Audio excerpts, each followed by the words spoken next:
Hello everyone, तो आप सभी का हमारे चैनल में फिर से बहुत बहुत स्वागत है। तो दोस्तों, आज मैं शेयर करने वाली हूँ आप लोगों से मार्च अप्रैल में हम कौन कौन सी सब्जियाँ लगा सकते हैं। तो ऐसे दोस्तों, मार्च तो हमारा निकल गया है, लेकिन फिर भी हम इसे अप्रैल में उगा सकते हैं। और अगर इन सब्जियों को हम उगा लेते हैं तो जैसे आप देख रहे हैं, हमें हर दिन कुछ ना कुछ अपने गार्डन से हार्वेस्टिंग करने के लिए मिल ही जाती है। और घर की और ऑर्गेनिक सब्जियों की बात ही अलग है। तो आइए देर ना करते हुए मैं आप लोगों से शेयर करती हूँ कि मैं कौन कौन सी सब्जियाँ लगा रही हूँ और लगाने का तरीका भी मैं बताऊँगी। तो सबसे पहले हमें क्या करना है दोस्तों, जब भी हम बीज लगाते हैं तो बीज हमारे बहुत छोटे छोटे होते हैं, और जब हम उसे लगाते हैं तो वो क्या होते हैं कि कभी कभी जर्मिनेट नहीं होते हैं। तो इसके लिए हमें सबसे पहले क्या करना है, अपनी मिट्टी को इस तरह से छान लेना है। तो छान लेने से क्या होगा, जो भी इसमें बड़ी चीज़ें होंगी, जैसे पत्थर भी कभी कभी हो जाते हैं या फिर कोई भी चीज़ ऐसी बड़ी चीज़ें तो निकल जाती है, तो हमारी मिट्टी सॉफ्ट हो जाती है। और इसमें अब मैं खाद मिलाई हूँ। तो यहाँ पर देखिए, मैं इसमें मिलाई राख है और वर्मी कंपोस्ट है और मिट्टी है। मिट्टी हमने छान लिया है। तो इस तरह से मैं सिर्फ इतना ही मिला रही हूँ। और मिट्टी में जब बीज लगा रहे हैं तो उसमें नीम खली ना ही मिलाए और तो अच्छा है, क्योंकि हो सकता है उससे मतलब बीज ना निकले। तो इसलिए नहीं मिला रही हूँ। और मेरे पास अभी हल्दी नहीं है, मैं बाद में पानी के साथ पटा दूँगी इसमें। तो आप लोग चाहें तो हल्दी भी इसमें 1 चम्मच या 2 चम्मच मिला सकते हैं तो अच्छा रहेगा। और हमने देखिए दोस्तों, इसमें लगाना है तो ये है डिस्पोजल गिलास, और देखिए इसमें छेद किया हुआ है, तो इसी में मैं लगाऊंगी। पहले भी यूज़ की हूँ, ये 2-3 बार आराम से यूज़ हो जाते हैं।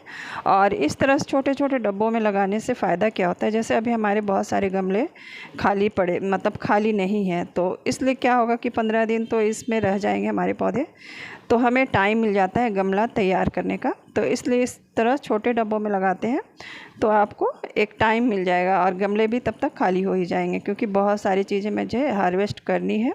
तो इसलिए मेरे गमले सभी फुल है। तो अभी जब मैं इस तरह से लगाऊंगी तो हमें 15 दिन में हमारे गमले भी खाली हो जाएंगे और एक एक करके गमले भी तैयार कर सकते हैं हम लोग। तो ये बहुत अच्छा चीज़ होता है कि हम लोग इस तरह के छोटे छोटे चीज़ों में लगाते हैं। और देखिए दोस्तों, अगर इस तरह के छोटे चीज़ों में लगा रहे तो अभी गर्मी बहुत है, तो इसीलिए इस तरह का कोई बड़ा सा गमला ले या फिर कोई भी चीज़ पड़ा हुआ है तो उसमें थोड़ी सी नीचे मिट्टी डाल के और उसके ऊपर डब्बों को रखें।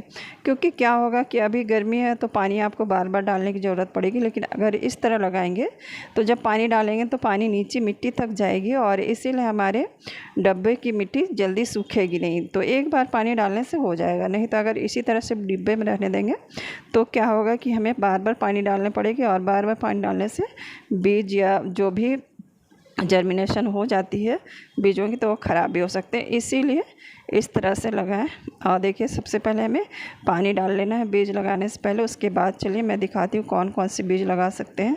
तो यहाँ पर मैं बीन्स लगा रही हूँ। ऐसे तो इसे ठंड में लगाया जाता है, लेकिन अभी भी आप उगा सकते हैं। थोड़ा सा शेडी एरिया में इसे रखना पड़ेगा तो बहुत अच्छे से फल दे जाते हैं। तो ये देखिए, मैं ज़्यादा नहीं लगाऊँगी, सिर्फ 4-5 ही लगाऊँगी, क्योंकि बहुत ज़्यादा मेरे पास जगह भी नहीं है। अगर 2-3 गमले में भी आप लगाते हैं तो आपको अच्छे से घर के लिए सब्जियां मिल जाएगी। और देखिए दोस्तों, अगर 2 बीज अगर आपको चाहिए तब भी आप 5-6 बीज ज़रूर उगाएं, क्योंकि सारे बीज नहीं निकलते हैं, कुछ नहीं भी निकलते हैं, तो इसीलिए हमें 5-6 बीज उगा लेना है। अब दूसरी सब्जी है तो ये है भिंडी। भिंडी भी बहुत ही आसानी से हो जाती है और बस हल्का फुल्का खाद डालने की ज़रूरत होता है, और ये बहुत आसानी से आपको गार्डन में हो जाएगी। तो इसे भी ज़रूर लगाएं। तो इसे भी मैं ज़्यादा नहीं लगाऊंगी। तो दोस्तों, अगर इसके 8-10 पौधे ज़रूर लगाइए अगर आपको अपने घर में अच्छी भिंडी की हार्वेस्टिंग चाहिए। तो इसीलिए मैं 10 बीज डाल रही हूँ। हो सकता है कुछ बीज ना भी निकले तो मैं बाद में इसमें और बीज डाल दूँगी। तो इसीलिए यहाँ पर देखिए, मैं इस तरह से 10 बीज इसमें डाल दूँगी। तो ये हो गया इस तरह से, और उसके ऊपर बाद में मिट्टी भी डाल देना है, या फिर इसे ही कवर कर दीजिए, या आप चाहें तो थोड़ी थोड़ी मिट्टी ऊपर डाल दीजिए। और इन बीजों को बहुत नीचे नहीं डालना है, नहीं तो हो सकता है नहीं निकलेगा। और ये देखिए, ये है तो ये खीरा का बीज है। तो खीरा भी अगर आप जनवरी-फरवरी में लगा लेते हैं तो बहुत अच्छा होता है, क्योंकि वो समय बहुत अच्छा होता है। लेकिन हमारे यहाँ थोड़ा मौसम ठीक नहीं था, इसलिए मैं नहीं लगा पाई, तो अभी लगा रही हूँ। तो ये बहुत अच्छा से और बहुत जल्दी जर्मिनेट हो जाते हैं खीरा। तो मैं इसके ज़्यादा बीज नहीं लगा रही हूँ, देखिए सिर्फ 2 बीज लगा रही हूँ। और यहाँ पर देखिए, ये है करेला। तो करेला भी अभी उगाया जा सकता है, ये गर्मियों में बहुत अच्छे से उगते हैं। ऐसे तो ये पूरे साल ही उगते हैं, लेकिन गर्मियों में ये ज़्यादा अच्छे होते हैं। तो ये भी मैं 2 ही बीज लगा रही हूँ, अगर ये नहीं निकले तो मैं फिर से लगा दूँगी। तो इस तरह सारे को लगा दिया और उसके ऊपर से मिट्टी डाल देना है। और दोस्तों इसमें ज़्यादातर पौधे वाली सब्जियां हैं, लेकिन सिर्फ करेला और क्या बोलते हैं खीरा, ये 2 लत वाली। ऐसे तो मैं ज़्यादा लत वाली नहीं लगाती हूँ, लेकिन 1-2 लगा रही हूँ, देखती हूँ क्या होता है। तो इस तरह से देखिए ऊपर से फिर से पानी डाल दिया। तो इसी तरह से बीज लगाएं तो आपको बहुत अच्छे से बहुत अच्छे मतलब जर्मिनेट हो जाएंगे आपके बीज। तो चलिए उसके बाद आगे मैं और एक और बीज लगाने वाली हूँ, तो वो भी दिखाती हूँ। तो ये देखिए दोस्तों, ये है स्पिनच मालाबार, और ये एक तरह का साग होता है, इसे पोए साग भी बोलते हैं।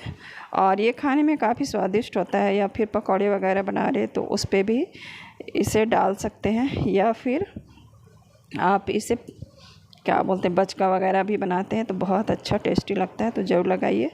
तो इस तरह से मैं ज़्यादा ही बीज डाल रही हूँ, और ये बीज मैं बाहर से नहीं लाई हूँ, मेरे घर में ही था, तो वही बीज मैं लगा रही हूँ। और एक बार इन सब्जियों को लगाते हैं दोस्तों, तो आप चाहेंगे तो इसके बीज आपको घर में ही मिल जाएंगे। और देखिए ये बीज काफ़ी सस्ते भी होते हैं, आपको 10-5 रुपये में अच्छे से बीज के दुकान में मिल जाएंगे। तो ये लगाइए। मैं हाइब्रिड नहीं लगाती हूँ, मैं ज़्यादातर देसी लगाती हूँ, तो कम खर्च में मुझे बहुत अच्छी सब्जियाँ मिल जाती है। तो इसीलिए आप लोग भी ऐसा कर सकते हैं। और देखिए हमने सभी में पानी डाल दिया, तो ये हमारा हो गया। और एक छोटी सी टिप्स है दोस्तों, अगर आपके यहाँ भी पक्षी वगैरह आते हैं और बीज खाकर चले जाते हैं, तो एक छोटी सी टिप्स है ये मुझे किसी गार्डनर अंकल ने बताया था कि इस तरह से पक्षियों के पंख लगा देने से बीज पक्षी नहीं खाते हैं। तो आप भी ये करके देखिएगा, शायद काम आए। मैं भी ये लगा रही हूँ क्योंकि हमारे यहाँ कबूतर बहुत ज़्यादा आते हैं। तो इस तरह से देखिए हमने सारे बीजों को लगा लिया। और अब क्या करना है, अगर आपको जल्दी जर्मिनेट कराना है पौधों को मतलब बीजों को, तो इस तरह से 3 दिन तक ढक दीजिए। और तीसरा दिन देखिएगा कि आपके ये भिंडी तो निकल जाएंगे, बाकी सब्जियां थोड़ी 4-5 दिन लग जाती है, लेकिन भिंडी 3 दिन में जर्मिनेट हो जाती है। तो बस आज की इतनी छोटी सी जानकारी थी दोस्तों, आज के लिए इतना ही। फिर मिलते हैं दूसरी वीडियो में, तब तक के लिए बाय। वीडियो अच्छी लगे तो एक लाइक ज़रूर करिएगा और अपने घरों में पौधे लगाते रहिएगा। Thank you.